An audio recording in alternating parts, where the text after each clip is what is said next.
حق مہر کے متعلق قرآن کا کیا حکم ہے؟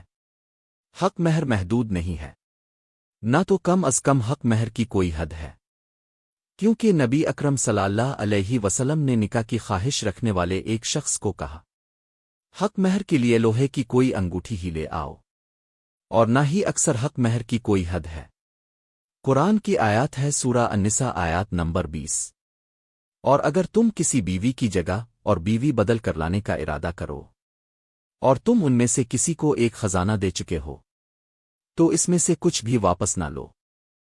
کیا تم اسے بہتان لگا کر اور سری گناہ کر کے لوگے؟ لیکن زمانہ جاہلیت جیسی حرص اور لالچ اب بھی مسلمانوں کے اندر موجود ہے، لہذا آدمی پر واجب یہ ہے کہ وہ اپنی بیٹی کی شادی کسی ایسے شخص سے کر دے جو اپنے مال میں سے کچھ اس لڑکی کو بطور حق مہر عطا کرے، اور اگر وہ اس کو دینے کے لیے کچھ بھی نہیں رکھتا تو اللہ تعالیٰ کسی شخص کو اس کی وسعت کے مطابق ہی پابند بناتے ہیں۔